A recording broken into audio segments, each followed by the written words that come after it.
Hello everyone, welcome back to my channel, Tech Tutor. So today I wanted to talk to you about Spring Retry. And so if you're ever curious about what projects that you might want to use, you could always dive into the GitHub here for Spring projects, and you can just find a repository. So there's tons of different repositories in here. Just look for what might be useful for you. And maybe you don't know what you're looking for. You could just sit here and scroll through the repositories and find something that you maybe didn't know about. So today, what I wanted to talk to you about though is Spring Retry. You might run into a situation where you're calling an API and that API is flaky. Maybe the service goes down every so often, or it needs some time to prepare the response. So the first time you call it, it's not working. The second time it will, something like that. So Spring Retry, it's good for that. It also is good for if you want to make calls to the database and maybe your database is not responsive. But in general, I'd heard about Spring Retry, and so I think in this video, let's go ahead and just see if we could set up a minimal project. What I'll do to simulate a flaky service is I actually had already created a service in another video, which is in my GitHub, and I called it Sample. So Sample, which I'll pull up right now, is this basic project. I think I'd put auth on it at one point, but as you can see, it's got some APIs, and what I was doing was seeding it with a database. And I won't get into the details there because I have another video already touching on it. I believe it was my Feign client video. If you do have questions, just let me know. But otherwise, we're just going to spin this project up. So actually, I already had it running, but I'll go ahead and restart it. So here it is spinning up. You can see that it is running on port 9090 right here. And if you didn't notice that there, you can also see my application YAML is configuring it to run on port 9090. So with data in my database, which I'm running via Docker. If you're not sure how I did that, there's plenty of videos on my YouTube that you can refer to as well for that. But it's running on Docker. We seeded the database, and we're just going to hit this Git mapping. So it's under sample. So I'll go ahead and pull up Postman. And again, running under 9090. I think I had it under API. Maybe I changed it. Let's see. No, I think I removed the API. So I'll remove the API. And so now it's localhost 9090 sample. And as you can see in the controller, we want to pass in these request parameters IDs, which is a list of IDs. So the database, which I do know is seeded with numbers. If I go ahead and make this request, this is my seed data. So the only reason why I know this, and it maybe is not apparent in the video, I did this in another video, not important at this point in time. This is just going to be the project we will use in order to demonstrate how retry could work. So what I'll also do to introduce some sort of flakiness is I'll just have a sample integer value. We'll just call it failures equals 0. So maybe we'll just make it to where if the failure is less than some amount, it'll just return some sort of failure response. And then after you've called it so many times, it will return a success. So if the failure is less than, let's say 5, and then else. So here we will return our success scenario after we've had at least 5 failures.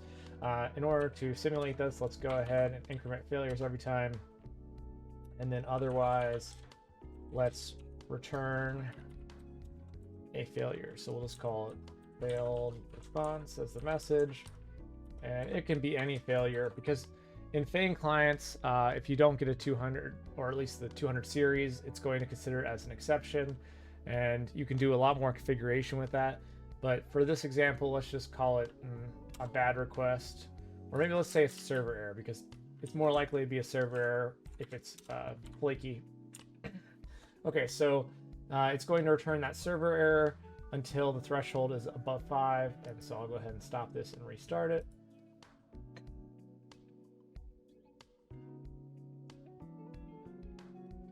All right, and then after it started back up, if I send the request, you'll see failure 500, failed response again. And then after I've called it enough times, now we're getting our success.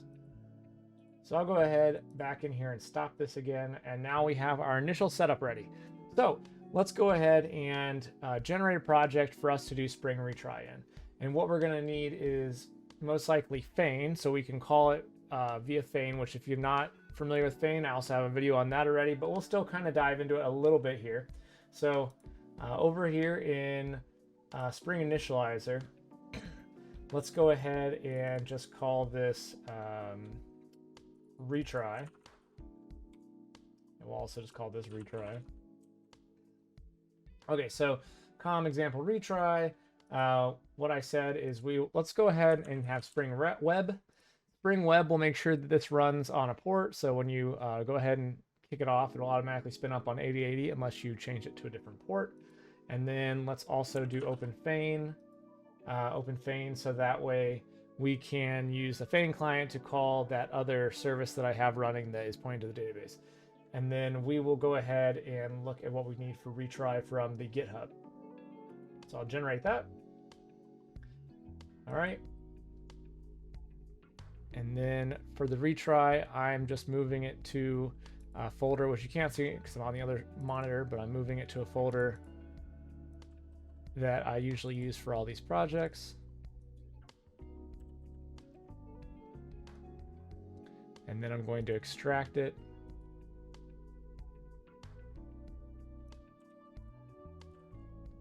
Okay, so we're all set there. And remember, I called it retry, so I'm going to new project from existing sources. I usually put it in my code folder. So let's go to retry, and then I'll go ahead and open the POM, new window, drag that over.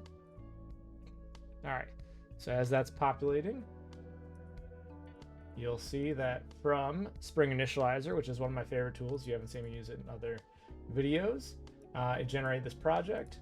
I typically like to use the YAML format instead of the typical .properties format, so I'll rename this to YAML with the expectation I'll probably be configuring something for our retry.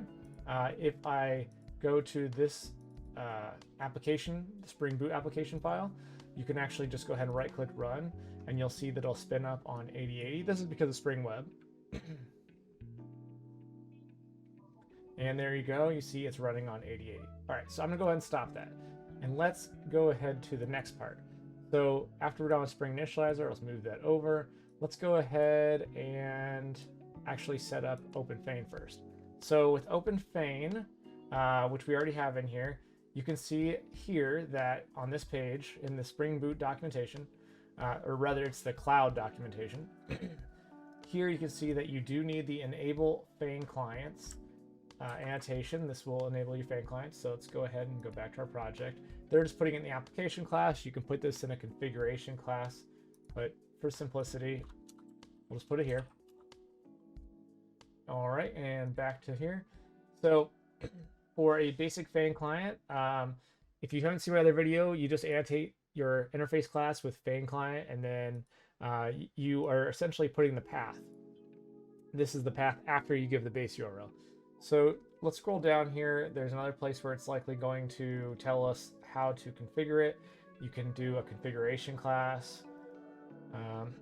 You can also provide a Feign URL here. I believe you can do something in the YAML, which is what I'm looking for.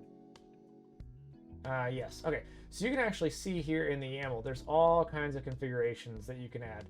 Let's just do the most basic one, because really we're not doing a video about Feign, but I do need to use Feign so that way I can call my other service. So let's go back to our retry and application YAML, and I'll pop that there. Okay, so this is remoteservice.com, but what ours is actually our other service that I spun up, that sample service. And like I said, you can see it's running on 9090, or you know, my Postman already has it ready. So let's just go ahead and copy the HTTP here. Okay, and then going back to our retry. So we'll go ahead and replace this. Okay, so now we have our Feign URL, Feign name. This is actually the name of your Feign client. So we'll call this sample because my other project was just called sample. You can call this whatever, but what is important is if we go back to the documentation here, I believe that the name here has to match. This is just from what I remember. I'm sure it says it in the documentation. But yeah, let's see. So Feign client, yeah, let's use this one. So we'll just go ahead and copy this. And when you copy this, if you didn't know this, if you go into IntelliJ and you just were to Control V right there, it'll go ahead and actually create the class. I don't want it to be called store client. I'll rename it. We'll call it sample client because that's, again, the name of my other service. And then in IntelliJ, it'll automatically pick up as long as you spell most of what you're trying to include with your annotation. So I want Feign client. It's not stores. Remember, it's sample. Let me double check. Yes, sample. And then I don't need all these methods. So let's just do one for the get. So we need a request mapping. It is get, and our path is actually /sample. You know, actually, I think we could just go to the other project. We could probably kind of borrow it. So from your other annotations in this project, you know, we want a get sample by IDs. I don't know if I'll map out. I could map out the sample response object if I really want to, or I could just stick it as an object, which maybe I'll do that just for simplicity here. Yeah, so I can pretty much do this. All right, and then like I said, let's just do an object for now. And then, so now we're essentially mapping out the same API, the request params, the IDs, and then it's not stores. Our other project is sample. So we're gonna go back over to sample. And then after that, we are good to go. So from this point, let's also create an API that we can hit inside of this project. We can actually just go ahead and borrow it from this other code here and just set up a very similar thing. So we just need to, you know, I'll go ahead and just copy it for simplicity, and then I'll just edit it. Okay, so we're adding a controller. I won't call it sample controller because otherwise we're just getting a bit repetitive. We'll call this retry controller. Okay, I don't have required R's because I do not include Lombok in here. So the other way you can do things if you don't have Lombok is you could just do the standard auto wired. So what I do need to wire in here is my sample client, which is the Feign client. So sample client. And if you're not using Lombok to automatically inject it, it would just be auto wired. And then we'll do a get mapping. I'll get rid of all this other mappings that came from that project. All right, so we'll just, again, make it an object because our Jackson serializer will still know how to serialize this back to us. All right, and then, so get data by IDs. We'll go ahead and take the same request param. And now, excuse me, we need to make a call to our client. So I'll actually just remove all of this. And sample client dot get sample IDs. Okay, so what we should see here is that without having any sort of retry in place, it should end up failing, at least until we call the other API enough times for that threshold to pass. So if I go ahead and run this project, running it on 8080, I tried to make it as easy as possible to just do it with as few lines of code as possible. It's not the cleanest. I would suggest that you organize your projects into typically like a controller package, a data package, repository package, things like that. But yeah, if we call the API, you can see that I got a 500, and there is better ways that you can handle this Feign response, but that's not what this video is about. Again, this one will be about retry. So we'll just see that once I call it enough times, it should succeed because of that counter. Let's make sure that I still have the other project running and that it is in fact actually calling it. So back over to sample.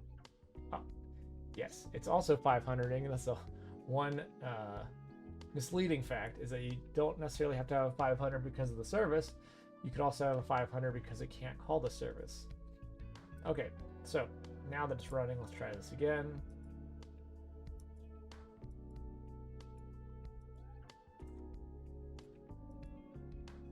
There you go. And so now that it has completed, you're seeing the entire response coming back. probably wouldn't even do that. We'd probably most likely do something like going over here, and you could say like get body. So what you're seeing is you're seeing the entire response, which actually it's fine. So we'll leave that there. What I do want to show you though is now, instead of you having to go and hit the other API multiple times yourself, let's see what Retry can provide us. So I'll go ahead and stop the other service. And also we want to see how many times we're hitting this other service. So what I'm going to also do is just throw at SL4F4J in here for logging. And so that way we can see when we've called it, and we can also see what the parameters are. So we'll just say input IDs, and then you can inject the IDs here into the log statement. So now, just to show you, if I click play, even though it's going to fail first time, well, up to 5 times. Now when I keep calling it,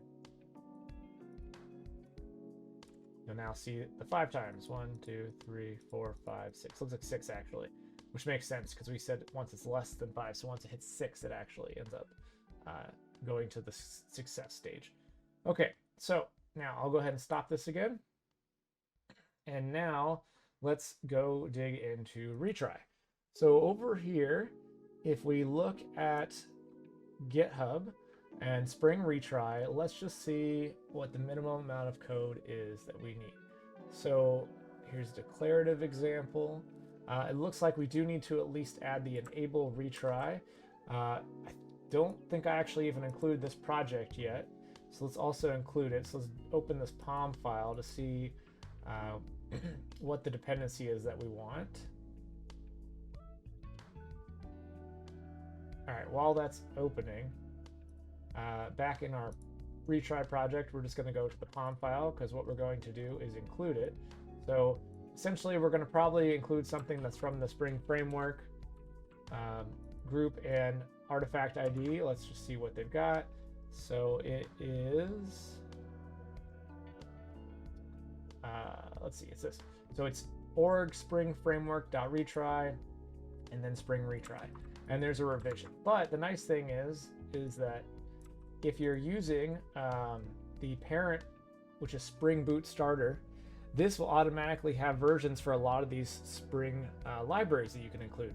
And you can see this because if I refresh my POM file and it picks it up, and I hold the control if you're on Windows, you can see that it will actually indicate that it picked up 2.0.3. And so if I control click into it, you can look at that Spring Retry POM file. But yeah, this version came from the parent file. Okay, great. So now we have Spring Retry in our project. Let's go back to the application, because on the retry page, it suggested that we need enable retry. So let's go ahead and put that in our project. So enable retry. All right. And then let's keep looking through here. So looks like you can do an imperative example with a template, and I'm thinking I want to use a different example because I believe there's an annotation you can use. Another template, same thing. Let's keep going. Okay, here it talks about the retry policies. Still part of the template though. The back off. You can have listeners. Here we go. This is the one I'm actually looking for. So the declarative retry. Okay, so if you go here, you can add enable retry and then use retryable on methods and specify the number of listeners. So right here, actually, this is the one I think that I'm interested in using, is that here, if you just add retryable, if it experiences an exception, you can say the max attempts and have a back off for how long it delays the retries, and then a max delay. So if it tried 12 times, I believe this means it would be 100 milliseconds, then probably 200, 300, 400, 500, up to 500, and then it'll just be 500 every time. All right, so let's go ahead and throw this on our controller. I would put this in a service class, but just for the simplicity of what we're doing, let's just go ahead and put it on the controller. Okay, so in our retry controller, we'll add the retryable annotation. Let's just do it like up to 10 times. And let's put a back off of, let's say 1,000 milliseconds and a max delay of 5,000. All right, and so now with just this retryable, I believe it will keep retrying until it succeeds. So let's go ahead and stop this. Let's go ahead and click run.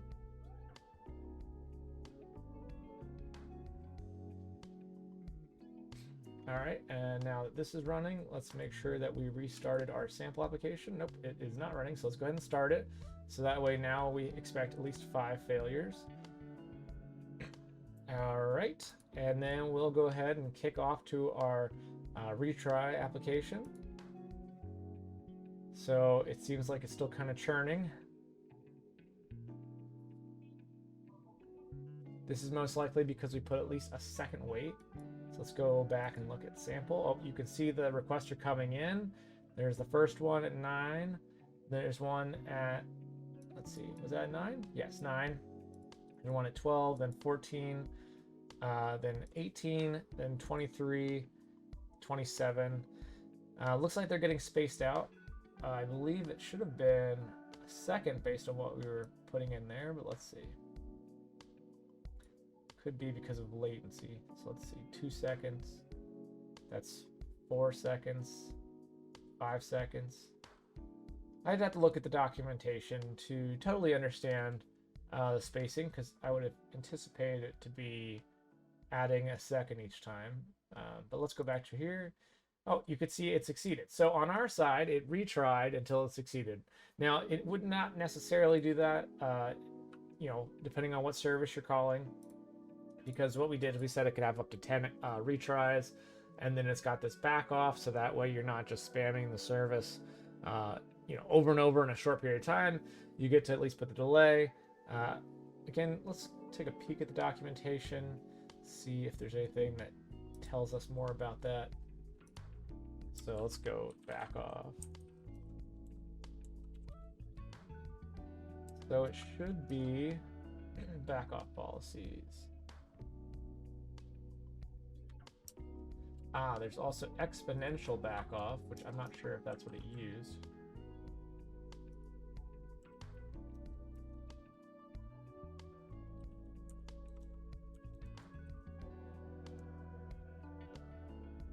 Okay, so in this example, creates a random back off between 100 and 500 milliseconds, up to 12 attempts.